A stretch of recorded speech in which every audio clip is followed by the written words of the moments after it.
who are about to lose their PS Vita games forever. This is So sad. we talk about us as gamers, and how we don't like that they're shutting down these stores because it's going to be harder for us to get games. But we don't talk about the developers.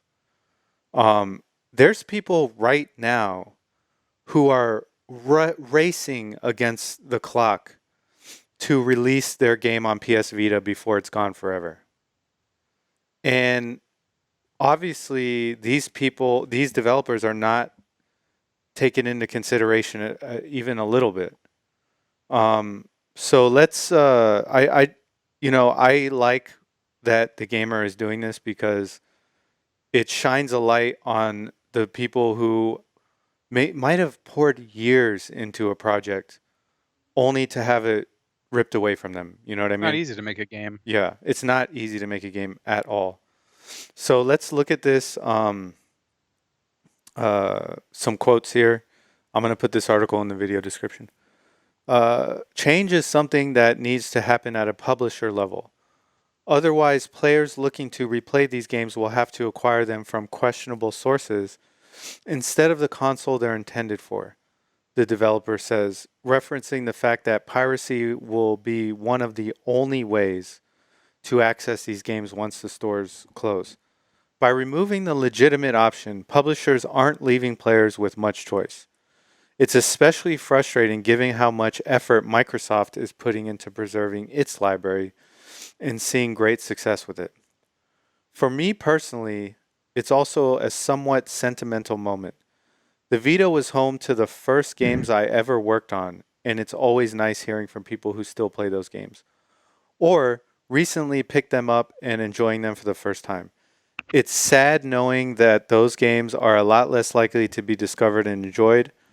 I'll certainly be making sure I download them before they're lost to the ether. Um, so yeah, that's how a lot of these developers feel. And I'm just gonna kind of go through some of these games here. Sir Eats a Lot. Uh, I believe this was a game that launched on the Vita, but it looks like they're bringing it to the Switch, which is good. You have Lucky the Lizard Lives Again. Licky, the lucky lizard. Oh, sorry. Uh, Licky, the lucky lizard Licky lives the again. that's a Wow, that's a good mouthful. one. Licky the Yeah, Lucky Lizard Lives Again. Swap Quest. Uh, I never heard of that. That actually looks kind of just from that art style alone. I dig that. yeah, it looks like an old JRPG. Yeah, Task Force Compass. Um, and as you can see, a lot of these are going to be releasing for other consoles.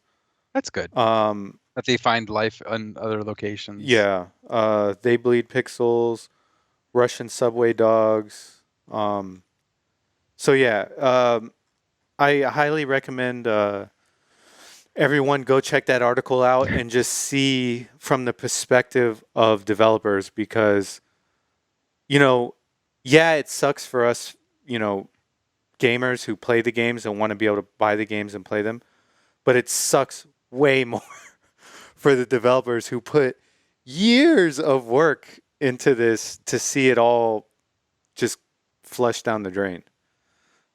So, and look, there's games that were coming out for the Vita all the time.